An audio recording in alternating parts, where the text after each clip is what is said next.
Yeah, how are you all? Welcome to the Women Changing the World show. I have my beautiful friend and powerful success domination coach, Leticia Campbell, with us here today. Now, this woman is so kick-ass that she has got up at 3:30 in the morning to do this because she knows that together we have the power to change lives and get people. That's right. So thank you, Mama, for being here. I'm so appreciative. You're welcome, Abby. Anything for you, sis. Same, right back at you. You know that I love you. Now, Yes. I am Abundant Abby.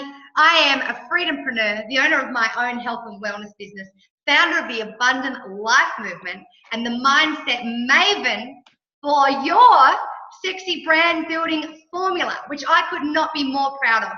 I help women just like you to unleash their self-worth, call bullshit on our old stories, call bullshit on the way that life just is, and then help them to create the kick-ass life and the successful business that they deserve. And I am going to now hand it over to my beautiful powerhouse friend, Leticia, to explain who she is. I know a number of you, if you follow me, you're following her. We get to work in unison. But Leticia, who are you?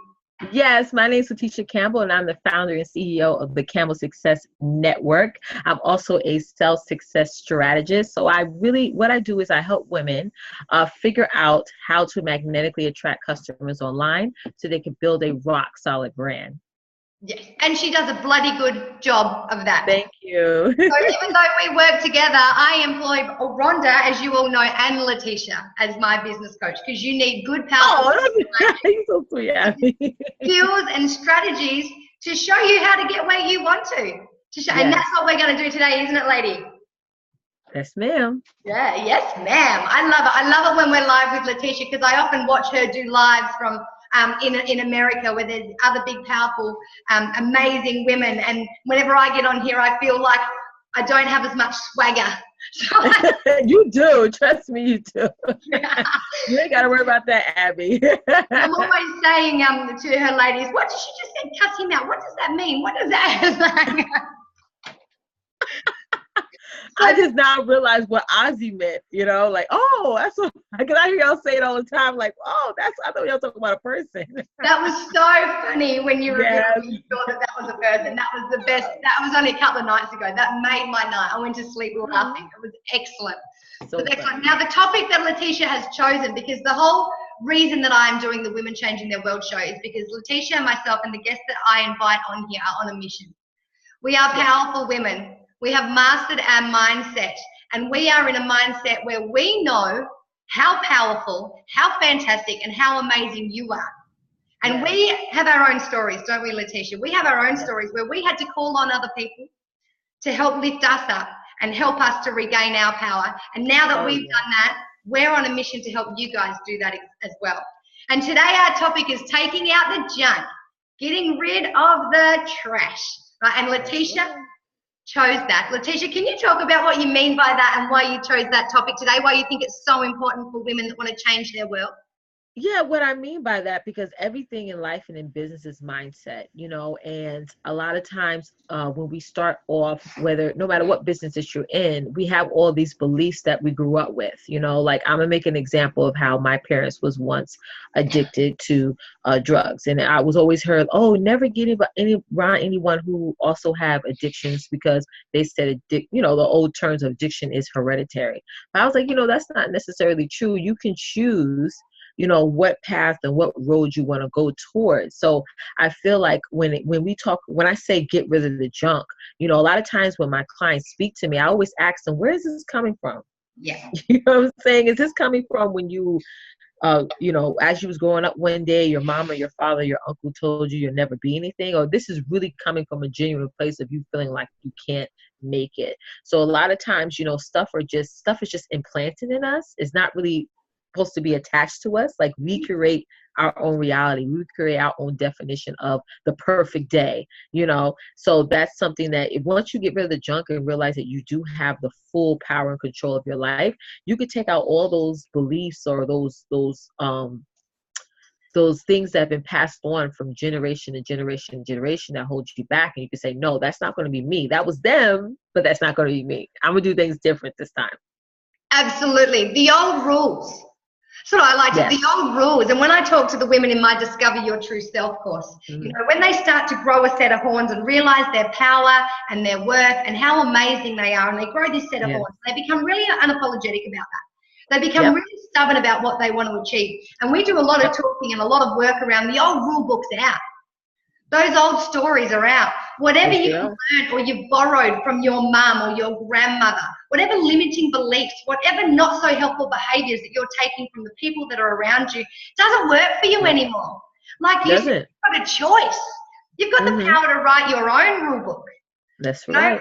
Rules change in society all the time, don't they? There was a time when it would have been, and let's get really serious. Let's get really serious because I like getting on these things. But there was a time in history where a person of your color, Leticia, and a person of my color didn't interact. Exactly. Not at all. Not at all. And that was a rule. That was a very unhelpful rule. I'm not going to go into exactly what I think about that rule because I might start throwing swear words around the joint. But we've come into our own now and we've realized how unhelpful that rule is for everyone, for individuals, but for society. So rules change all the time. And as you start to grow, as you start to come into your power, as you start to realize your worth or build a kick-ass business, which is what Leticia helps you do, you realize that old rule book's out and you've got to change the rules. But the rules are flexible and adaptable.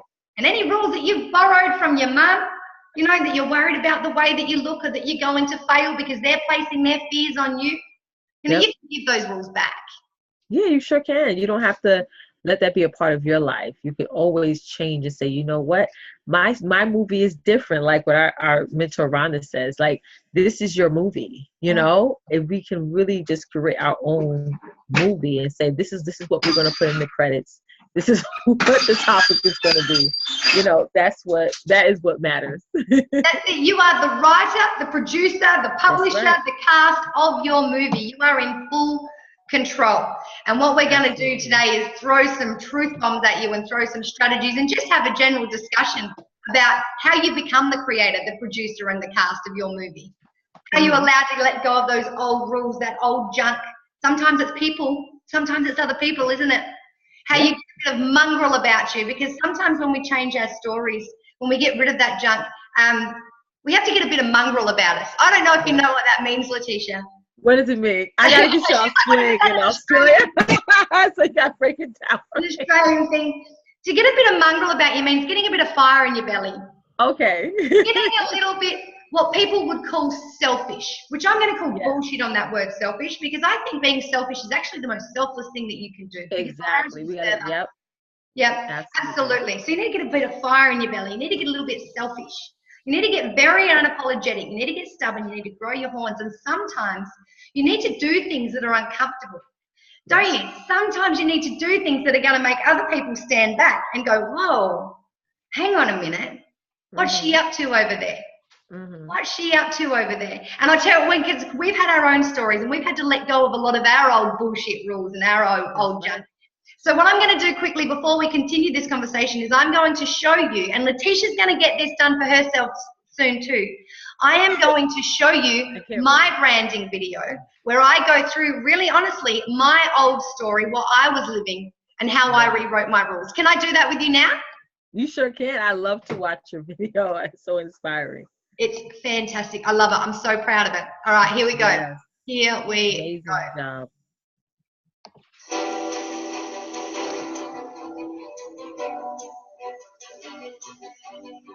Hi, I'm Abby McKenna, founder of the Abundant Life Movement.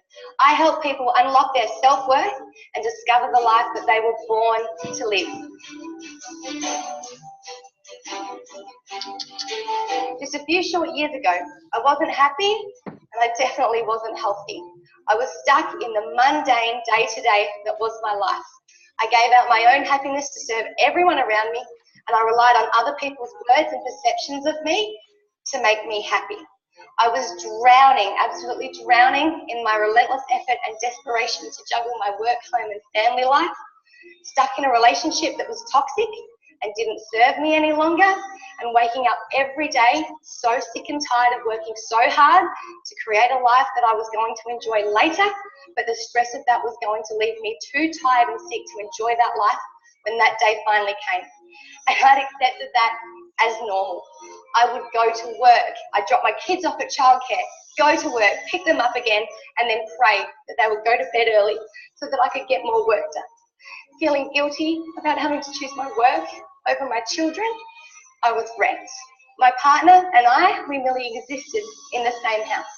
What we had wasn't there anymore. We weren't even friends.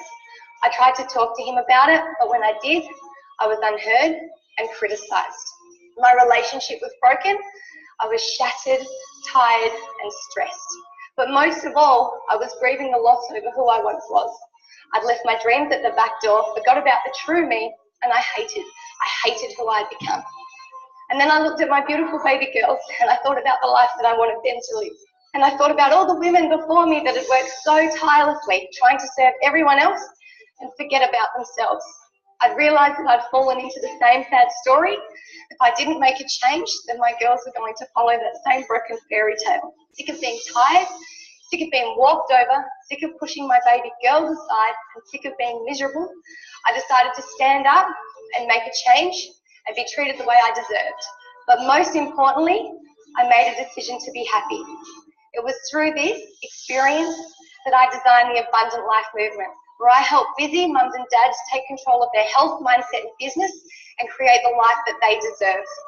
I believe that everyone has the right to be happy, everyone has the right to be healthy, and we all have the power to make change in our lives, to override our devil of doubt, our fear and limiting beliefs, and go after what it is that we truly deserve and what we want in our lives. And I invite you to do the same. I look forward to helping you to rediscover who it is you truly are, to go out what you truly want in life, and join me in the True Self program. Welcome to the Abundant Life Movement. Wow. I love that. Every time I see that video, I get goosebumps. Yeah, isn't it amazing? It's beautiful. I'm so proud of that, Leticia, and like before we get into the nitty gritty, I'm going to be really honest with you. Sometimes in order to take out our junk, we have to be really honest about the junk we're holding on to, don't we? Yeah. We have to expose it. We have to get it all out in the open. We have to get it all down. We have to control it. We have to be aware of what we're hanging on to, because a lot of the times we're hanging on to stuff that we've borrowed or experiences that have happened to us in the past, and we don't realize that we are letting it affect us. We are letting it affect us.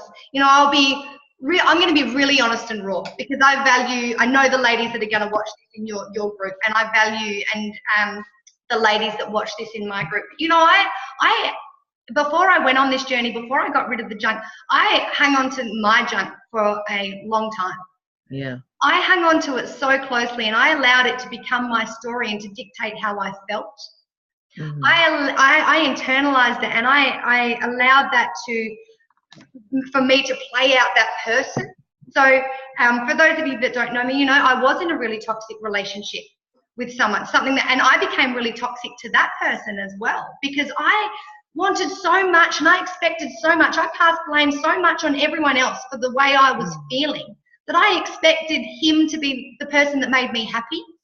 So I was never really happy, because that kind of happiness, when you rely on other people, that's only momentary. You know, I was abused in previous relationships, psychologically and emotionally. For those of you that have been watching me for a while, you know that I was sexually abused as a child, and I created this. I hung on to that, and I let that be the creation of who I was. So it wasn't until I came into my own, you know, and I used to blame my mum and dad. Like I used to just point fingers because of my junk, because I wasn't ready to get it all down, to open it up and see it for what it was, and realize, guess what? I'm in control of this story. Yeah. I've got the power to remove this. I've got the power to dictate how I feel and who I am.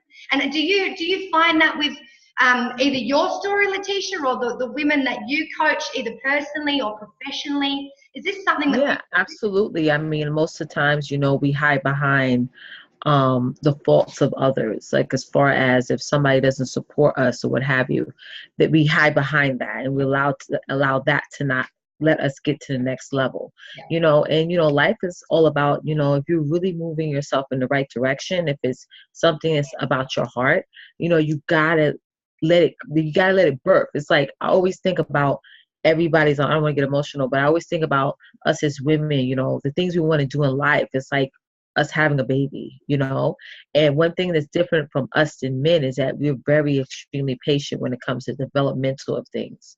Yeah. So a lot of times in the process, it's hard for you to get that support from the people that you want to get the support from, and that can be extremely stressful. I mean, so stressful when you want to get your needs met as far as your support system. But for me, a lot of times what held me back was the fact that of the non-support, and me then allowing that non-support to make me not believe in myself and my own abilities, because we're all very smart. Each and every one of us have some type of purpose of why we're here.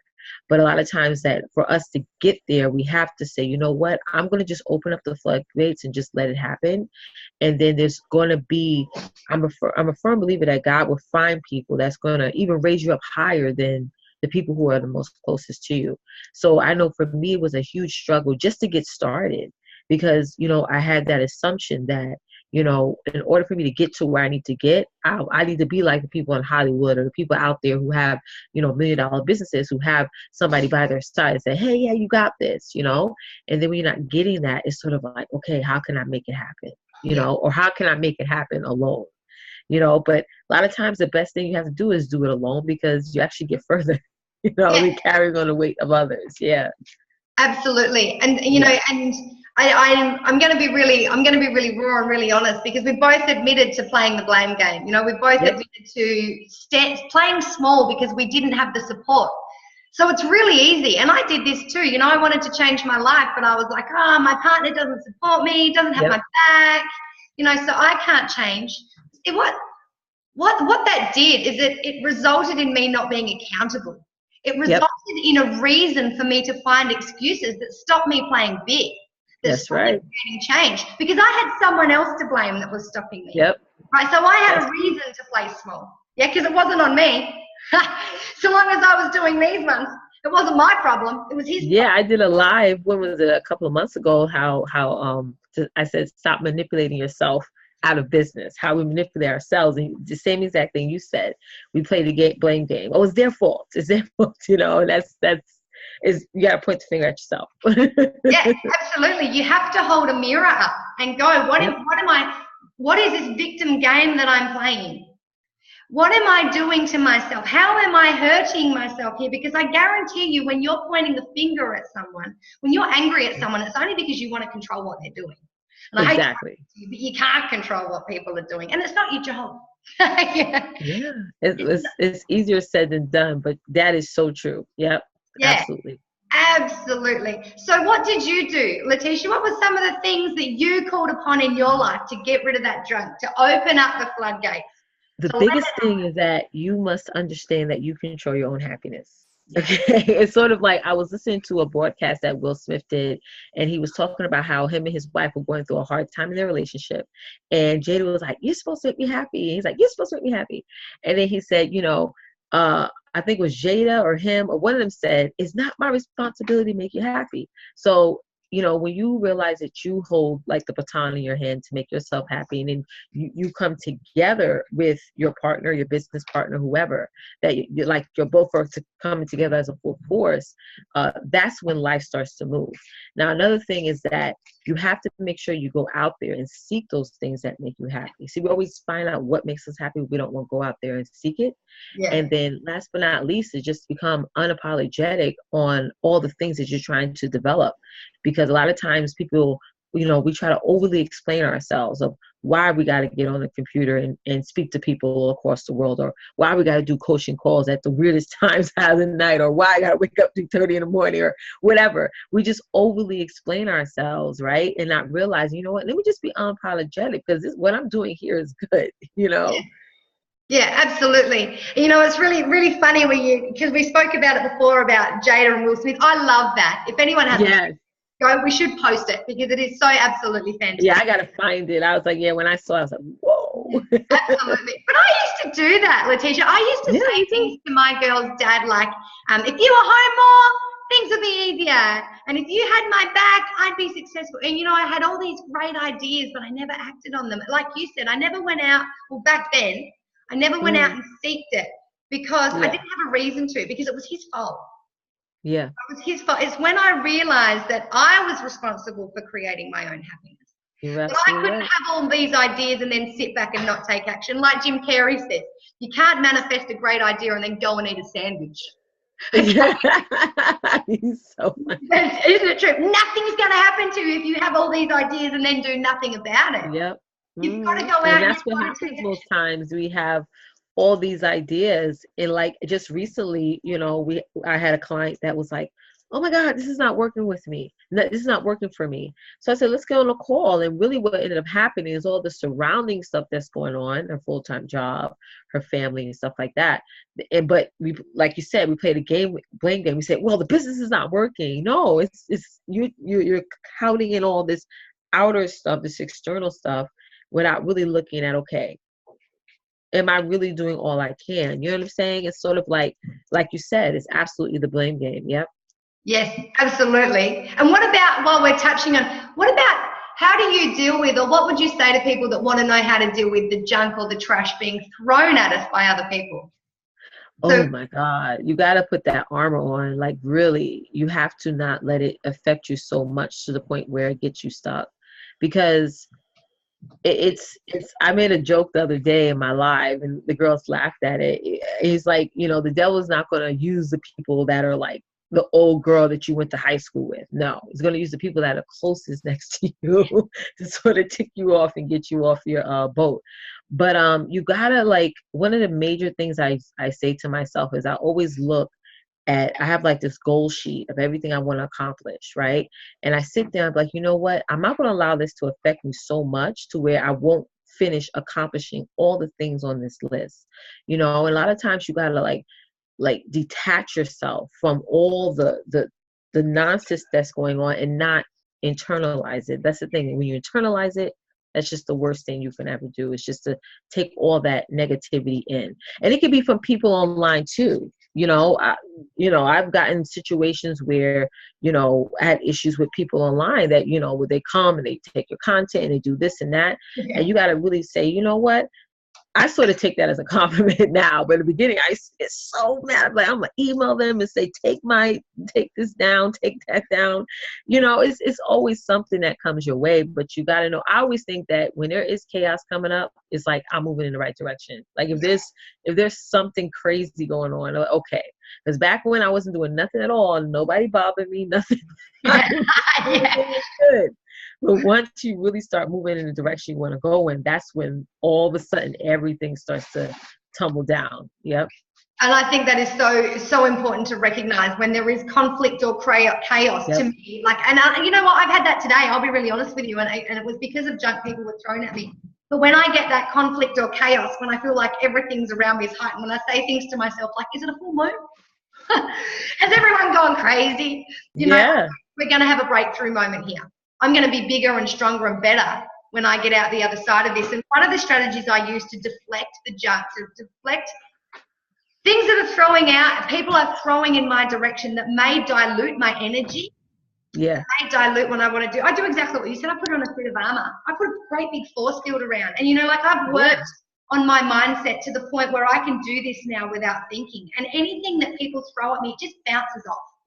Yeah. Just deflects it. You literally go, that's not mine. It doesn't belong to me. And if people are trying to burst your bubble, if they're trying to blow out your candle to make theirs bigger, I guarantee it's not a reflection on you. It's not. It's not. And just to be like totally real, one of the major issues I had in the beginning of my business, when I always had a business for a long time, but it was a point over a year and a half ago that I was like, either I'm going to do, no, it wasn't a year and a half. I'm sorry. It was last August 11th, I left my corporate job. And I was like, you know what? Either I'm going to really go full ass. I'm sorry. I don't know if I could.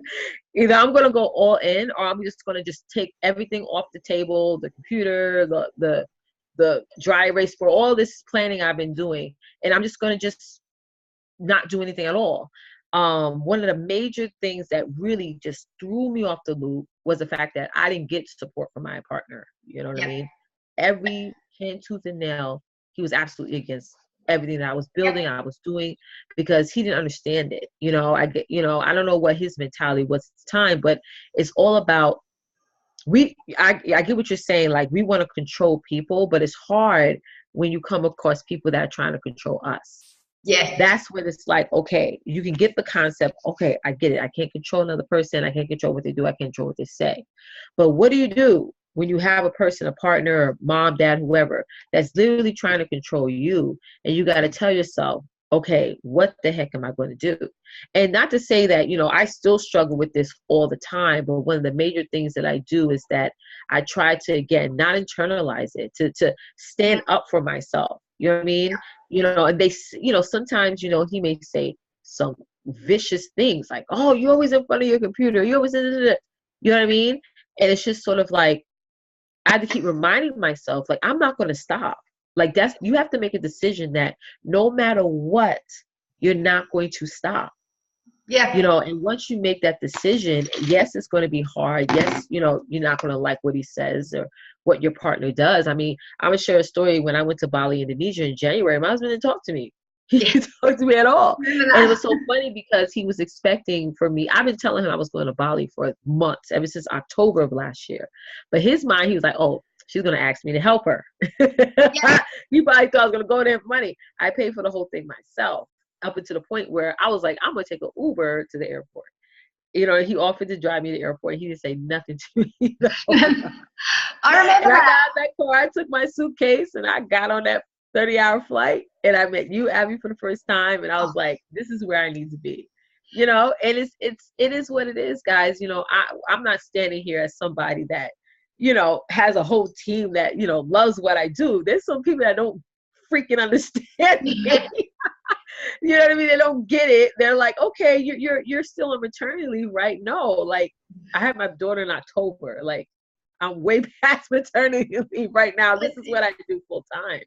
You know, it's a struggle, but it's well worth it, I have to say, because when I see my kids, when they look at me, I always think, you know, one of the things that they said, I went to an event last month, and they said, focus on the things you have. Don't focus on what you don't have. You don't have the support. Don't focus on that. Focus on the people that support you. You know, your husband's going crazy. Don't focus on that. Focus on the people that are stable and start talking to them. You know what I'm saying? Like, that's what you need to be focused on. And, you know, if they come around, they come around. They don't. And, you know, the only answer I have to that is just to keep moving forward. You know? Absolutely. Keep moving forward. You know, people will manipulate you in this business. Trust and believe. You're going to get a lot of manipulation coming your way, so get ready for it. You know, people are going to try to make you feel like you crazy, you know, but just keep moving forward. Absolutely. And you know, I go through these strategies in great detail with my women, because sometimes when things are out of your control, that's what can be the biggest fear. You know, that can be the biggest junk, because people will do and say things that are out of your control. So I teach them crazy. When their self-worth is good, you are able to recognize that, and you're able to reshift your body to ground, to actually get yourself in a state of calm, confidence, and control, of non-resistance. And then say, you know, is this any of my business? Is this in my control? You know, and if it's not in your control, then you let it go. Or you find strategies to be able to remove that from your situation. You know, I'll be really honest, I had to leave my partner in order for me to be successful, but that was my thing. That was our thing. Not everyone has to do that, but with what we were going through. You know, I remember him coming home one night. It was really early in the morning. I was in bed with my two daughters.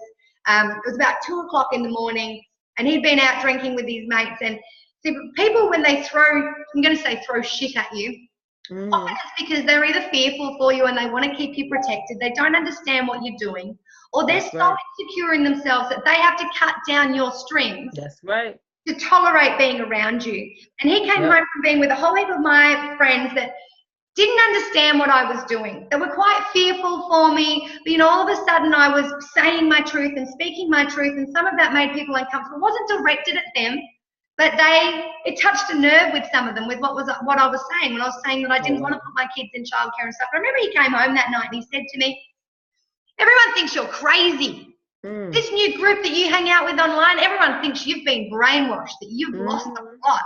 And I remember how much that hurt me. And it was from that moment where I went, you know what, I do have to, you said whole ass. Whole ass is like a mongrel about you. Yeah. I have to get a bit of mongrel about me here. I have to become ferocious in my pursuit because I knew in here what I was worth, and I knew what I deserved. Exactly. You know, and there are some people in some situations that you either need to work really hard, you need to be tolerant, and just understand that they don't understand. Or there's some people, and I found this along the way, in situations that I've had to put in a bit of a box. Yeah.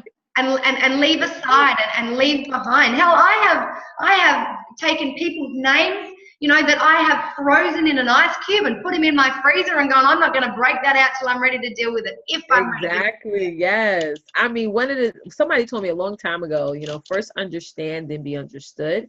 And I think for me, and I use my husband as example because it's one of the major things that is going, you know, that's personal for me.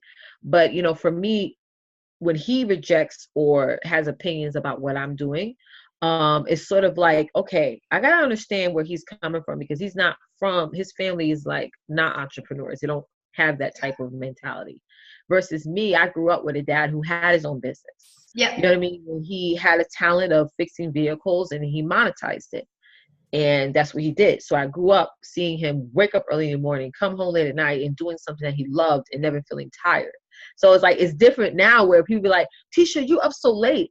Like, but when you're the master or the queen of your own time, you know what I mean? I wake up now when I feel like it, not because I have to. Like if you gotta go to work in the morning, you know, you have to go to sleep to wake up. I don't have to do that. So I can wake up at 2 a.m. or wake up at 3:30 and do what I want.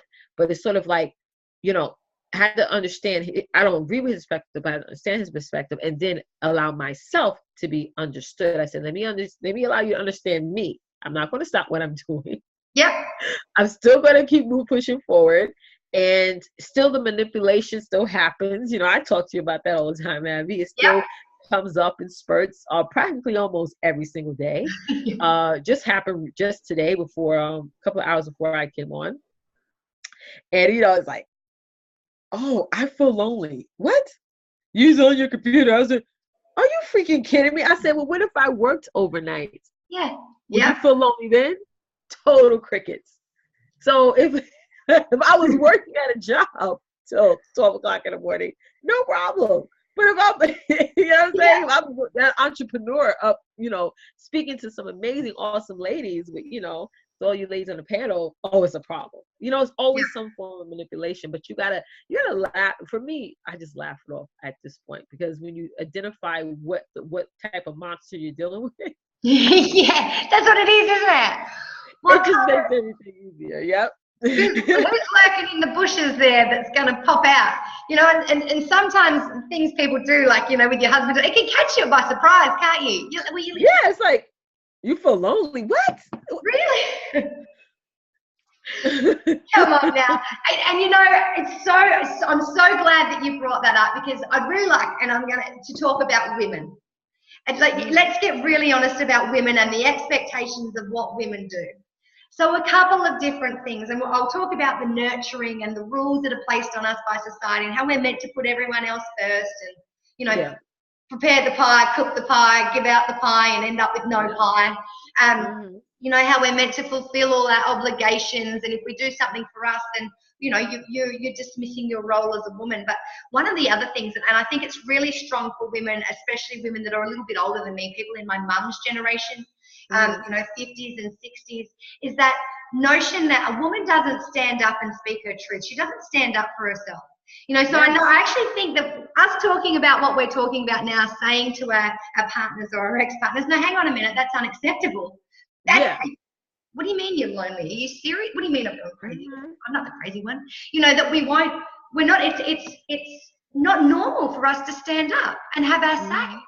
It's not normal for us to speak up. And, you know, sometimes when I go through these strategies with women where I get them to ground, I get them to evaluate, and then is it in or out of your control? If it's in your control and you can put a stop to it, do you actually need to say something? Do you need to protect yourself?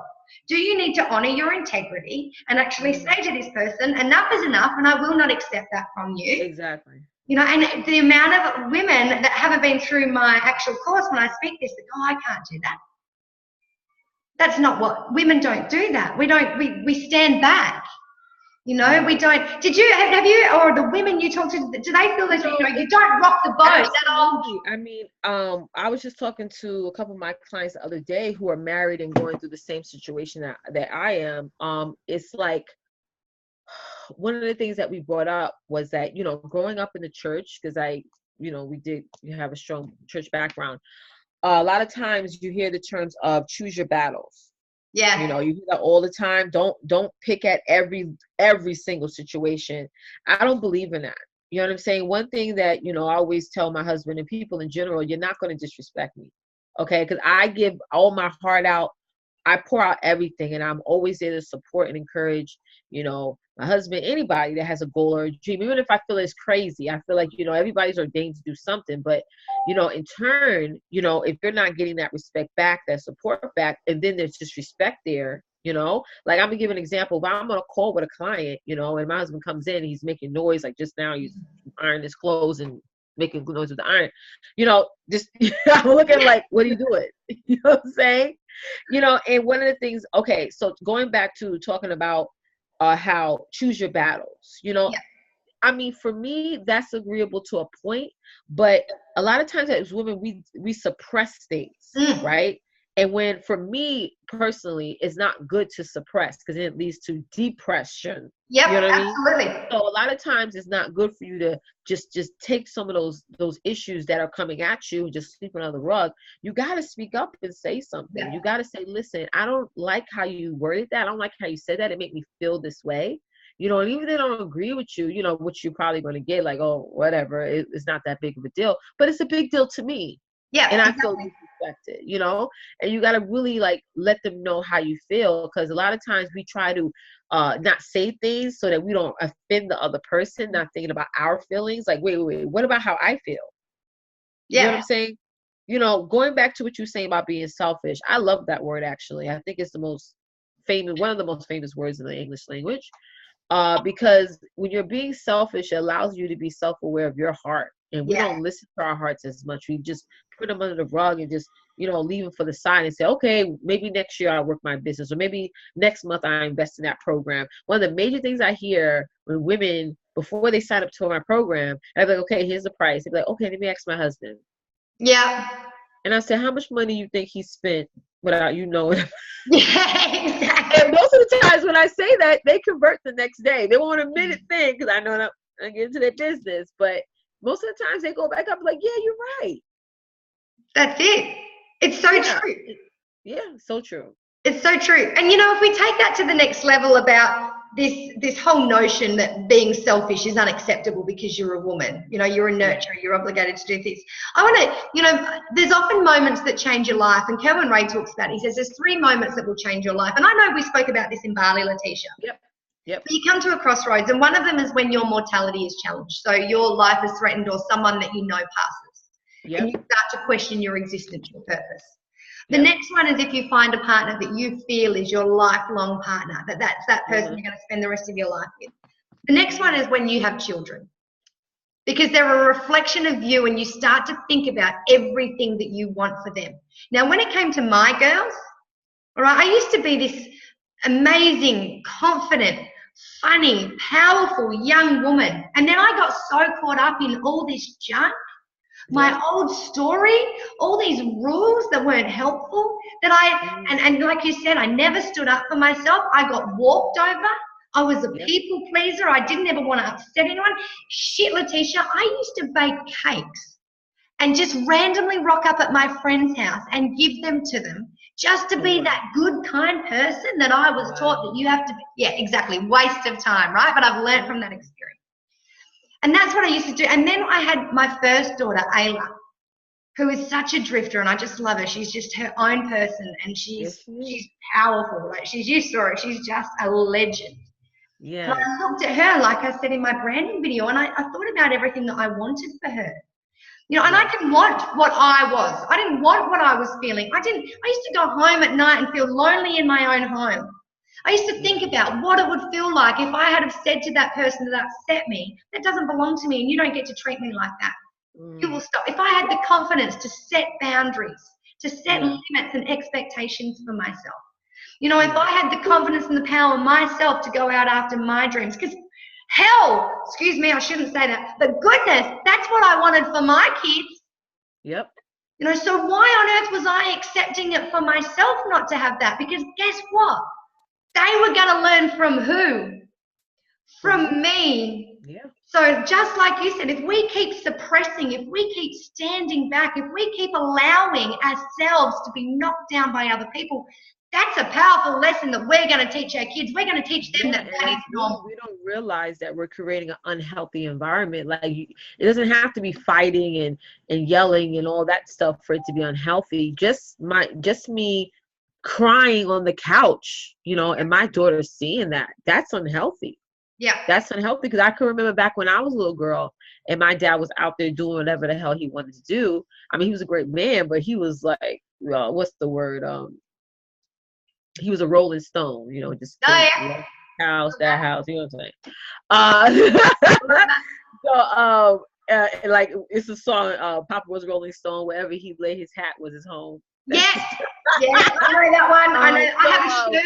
So, yeah. So, you know, seeing my mom, you know, go through that process of depression, and she used to she used to put us in the car in the middle of the night wearing our pajamas and ride around town going to every bar looking for him. And I'm just like, wow. And, you know, what really helped me to realize that I need to make a change in my relationship, just not my marriage, or all the relationships I involved, was when I went to therapy, and my therapist made me connect with that experience of getting in that car, driving around my mom, even though I wasn't physically doing that presently.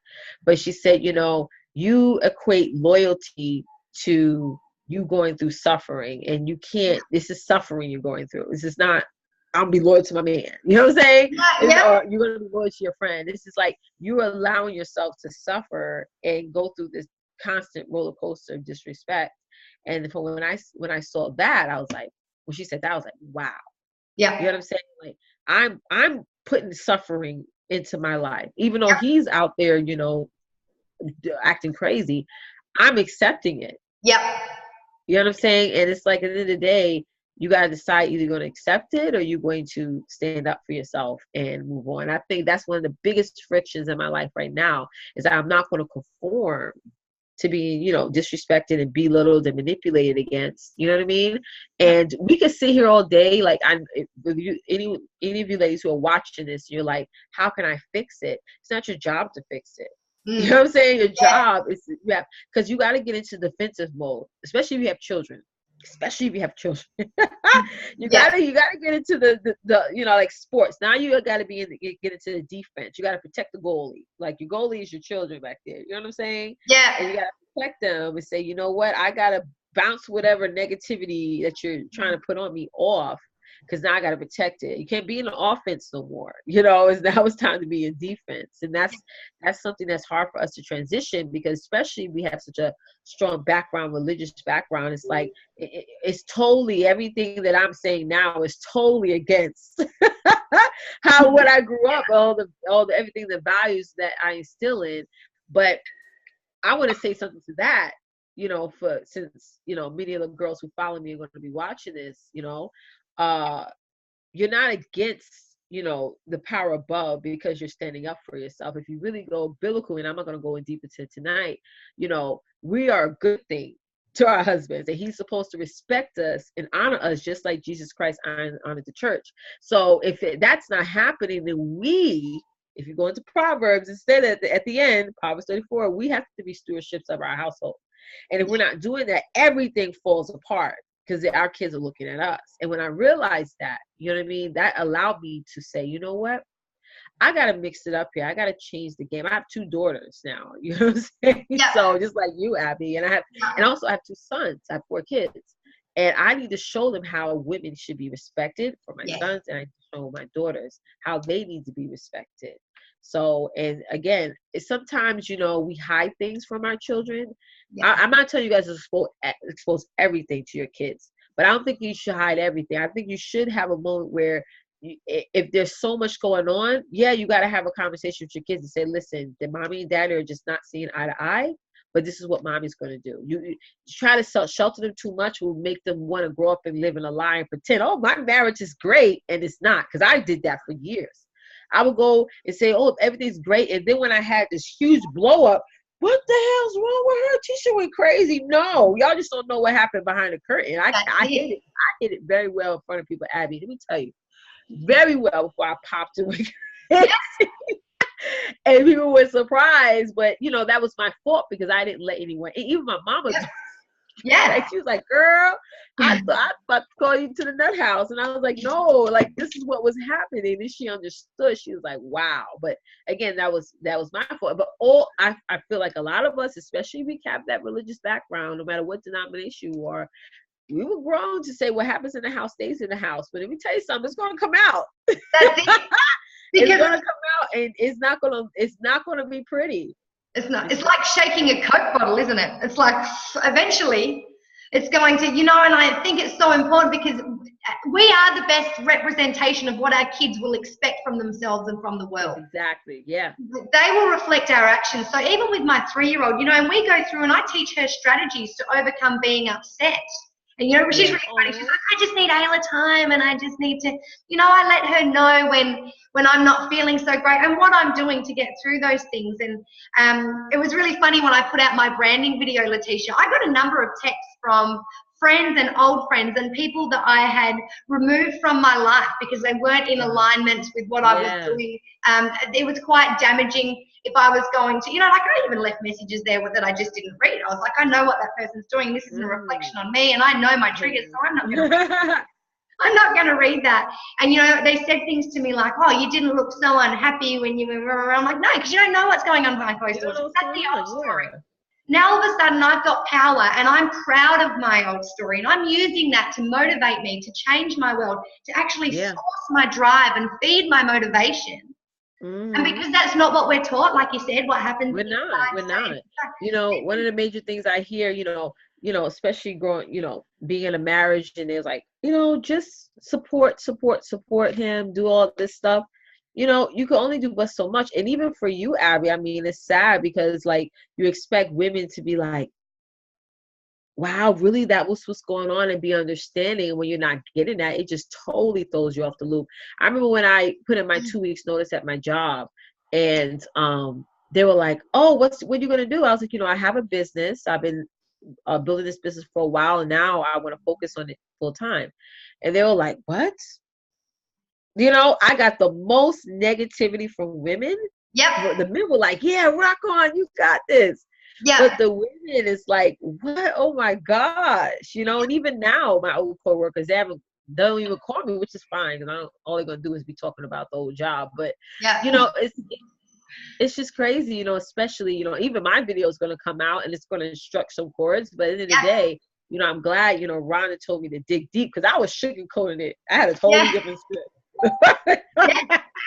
Totally different script. She's like, no, cut it, and she allowed me to dig deep. And I think if we as women start to really dig deep, to really say, wear all this drama as our armor and let it be our story. Yes. Nobody can tell me nothing. You can't tell me you're not getting support, because I'm going to be like, so what? I don't get support either. And I have a really profitable business. Yeah. You can't create support. Depressed and all this other stuff. You don't know what direction you need to go in. Hello, level up, and we can show you the direction you need to go. We actually can do it all for you.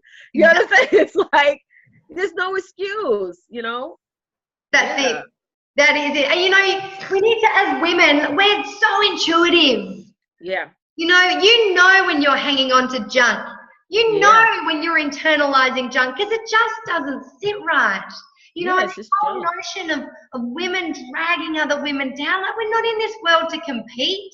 Nope. We're in this world once. There is power in women that get together, that use their truth and story and respect each other and lift and enlighten and grow together. When you left your job, the biggest, because, and especially when we go online, we get haters. No, I haven't got that many, but I've had them. And most of them are the people that I actually expected to get behind me, to be honest. Yeah. Yeah. You know, and when I was doing a private call with some people, and one of the people that were on there was a really was a close friend, and I was being really honest, and I spoke about, because it was just a get to know Abby session. And they wanted to know what the breaking point for me was, where I decided that I needed to remove myself from that relationship, because that's a big decision. Like, it is. it's not for everyone, but it's a big decision to do that. And you've got all these different beliefs coming in, and all these different rules and doubts about, you know, because I believe that Greg and I, we're 100% parents. There's no 50-50. I'm 100% mum, he's 100% dad. And it hasn't played out like that. You know, we don't get a lot of support. We don't hear from him often. But the moment that I realized that I wasn't responsible for him and his parenting behaviors, you know, it's really powerful when you realize that you're not responsible for other people's happiness. Nope. You're not responsible to save people. And I think the biggest moment for me with that was, you know, my partner, through all the toxicity, through the control, but the final point, and this is what I told the ladies, the final point for me where I went, this isn't okay for my children to be in this environment, is when he threatened self-harm. Yeah. You know, when he felt so out of control that it was that's where it went. And I actually said, I will support you, I will help you, I will give you all the resources that you need, and I will do it in love, but this is not the environment for my kids. Yeah. You know, and then the outside looking in, that's not what you have, because someone is in a state of whatever it is, and as women, you're meant to save them, and you're meant to, and it's a really powerful moment. I'm not saying don't be a good person. I'm not saying that. I'm just saying that it's a powerful moment when you realize that you're not responsible for everyone's happiness, and people have to stand in their own power, and people have to, you know, make their own decisions when they come to these crossroads. And if we keep hanging on to everyone else's junk, you know, as women, we listen to our friends, you know, complain about their husbands, and we complain about our partners, and we sit around and we have wine and we talk about how terrible life is and how, but then no one takes any action. They don't. You know, and it's just, it's being mindful of those moments and realizing that this is junk. It is. And it's like, you got to ask yourself also, even like that situation is extremely scary, but even like a situation that's a little less than that, you got to ask yourself as a woman, like, what is your limit? What is your boundary? Like, at what point you going to say enough is enough is enough? You know, before it gets to like abusive behavior, whether verbally or physically, you gotta ask yourself, like, I had a client recently where her child is just going crazy, you know, being disrespectful, talking about her business. Just recently, one of my clients shared this with me. And so I said, you know, you have to protect yourself. So what is your limitations? What is that? When are you going to say, that's it, you got to go? You know what I'm saying? Or I'm going to just remove myself, you know? So you guys got to have that, you know. A lot of us think that we're waiting for that person to come around, you know, we're waiting for that person to make a change, you know, and I'm all for being patient. You know, I'm all for that. Okay, let's be patient. Let's see. But during the process, if it's affecting you so bad that it's keeping you from, you know, working your business or just getting up and doing normal things, you got to ask yourself, you know, what is your limitations? Like, what's your point? You're like, you know what? I'm not going to take this anymore. I'm not going to wait for them to change. I'm going to just remove myself. So I protect, like what you did. You protected yourself. You protected your kids and what have you. But a lot of women, you know, they don't do that. You know, and that's something that, you know, needs to be addressed and, you know, discussed. Absolutely. And it can enable those behaviors. You know, that's a part of having the confidence and having the self-worth and the value to realize what your boundaries are and what you need to expect from other people. I think everyone needs to get that abuse wheel that you sent me, because it is so on point. Like, isn't it? You see all kinds of stuff online, but this was like, even when you think, oh, they calm down, everything's good, that's just part of the manipulation. So it's just like, you know, they try everything, you know, whether it's your partner, whoever. So that wheel, that diagram that I sent you, that's changed a lot of women, because it's just a step by step. You can see it, because it's actually, you know, there's a mental problem, there's a control problem with people that do that, and they're not bad people. You know, Julian Pace, you know, I love Julian. Yeah, he's amazing. Yeah, he's amazing, and he looks into your eyes, and he's really good looking. And no. Yeah, he's so awesome. Yeah, I know. Imagine if he watches this. Jules, no, joking. Love you, Jules. Jules and I. Yeah, he gave me a nice hug at the event. And you can feel his heart. You're like, oh. Yeah, like he's so like genuine. And it's like, I mean, more people just need to be like that. You know, I feel like a lot of times these men out here, I mean, especially, you know, where I'm at, they're very, very selfish. I mean, to the point where they're so selfish. I mean, it's almost like, you know, you just rather just be alone. There's a lot of girls that I know that they don't want, my sister, for example, she has a child and she don't want to get into a relationship. She's like, no. It's not even a radar. And that's where the world is now. Women are not trying to partner up with people because it's sort of like, you don't know what you're going to get. That's it. Know?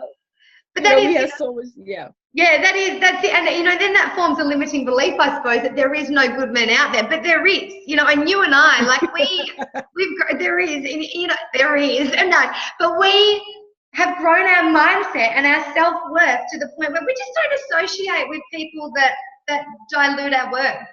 You know, and there's no such thing as, like Jules says, there's no such thing as bad people, just bad decisions and bad behaviors, and that's fine. But people that constantly remain in a wheel of bad behavior, you know, like I've got boundaries, I've got expectations, and this is where that, you know, getting a bit of mongrel about you, growing your self-worth, realizing what you're worth, realizing that you can expect a level, you can expect a standard of behavior treatment from other people. You know, and I don't, and because of my girls as well, there's a certain caliber of people that I want my girls to be surrounded by. That's right. So we just don't, you know, so, you know, maybe for your friend, maybe she needs to level up her self-worth and just go, maybe I'm just lowering my expectations, not hanging out with people that meet my level, that are at the same level that I am. Get on to me, girl. I'll talk to you. Yeah. So there you have it, guys. Look, we've just thrown out. I know it's 4:30 in the morning where Leticia is. It's so all right. I'm gonna get on, and knowing me, I'll get on to the phone to Leticia and be like, So look, I'm gonna let you go, but you know, we've thrown out so many strategies here. We've actually got really raw and honest. It was like a happy little chat. We probably went places that we weren't going to go, and now we did. But you know, it's going to help someone. Yes, it will. And Leticia, you help women every day. I watch you. You know, you are one of my dearest, closest friends. You are one of my top 5. You are one of the people that I put myself in your presence because of the power that you give me and the love that I feel. And I know what you do in that group for that women. So if there are people that want to follow you, and if you aren't already, follow her like a mad woman. You know, if I can give you one piece of advice today, just get on Leticia's pages. Leticia, where can they find you, and what do you want to tell everyone, babe? Well, I do have a tribe on Facebook. It's called the Women's Success Domination Tribe. And every single day I post videos in there. I give positive encouragement in there. And I really get you guys out there hitting the ground running. One of the major issues that I've noticed, because I am a sales strategist, but one of the major things I see for most women is that before we get to the strategy, we got to get your mindset right. So a lot of the stuff that we do every day in that tribe is all about mindset driven first. Building your confidence, knowing that you are powerful, you're impactful, you're dominant. That's my word, domination. And it's really meant for women who want to really make a big change in their business in a dominant way. So it's not meant for complainers. It's not meant for women who want something for nothing. It's not meant for, oh my God, nobody wants to buy my stuff. It's really meant for women who really want to dominate. Like domination is meaning that you just want to level up and just rise above all the nonsense, the foolishness, or even learn how to. You know, if you're like at a state in your life right now where you're like, I'm not confident, go in that group. We support each other. We promote each other's businesses. We do all kinds of stuff in there. It's actually a real sisterhood, and it's very highly engaged. So you do have to contribute and be engaged and be a part of the conversation, and not just, you know, be a wallflower. You got to get in to rise up. And it doesn't matter what level that you're at in your business, because one of the things that has helped me so much is sisterhood.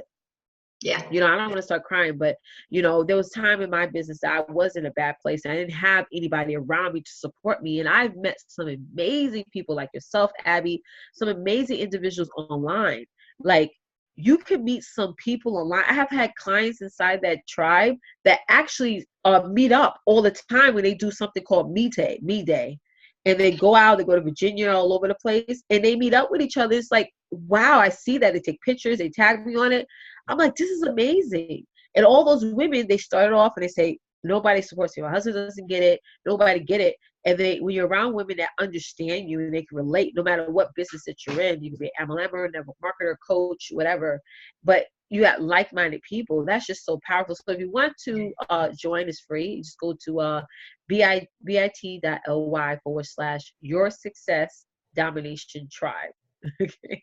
Excellent. Thank you so much. I'm in there all the time. I love it. Yes. I do sleep cycles too, so I'm often up at 1 or 2 o'clock in the morning. I get my notification. I'm like, not missing Leticia. Yeah, thank you. And thank you so much, Abby, people for that having me. invite me, that lift me, that I learn from, that I want to frequently be around, and that operate at a high frequency, babe. Absolutely. It's amazing. Absolutely. Yes. So I thank you so much for getting up so early to be here. I love you with all my heart. Thank you so much for being my special guest. I know that what you've done is going to be so valuable and really help people today. So, and I'm going to stop the recording now, and guess what? I'll probably talk to you in a couple of minutes. But yeah. So yes. Thank you. I would love to talk. Bye, everyone.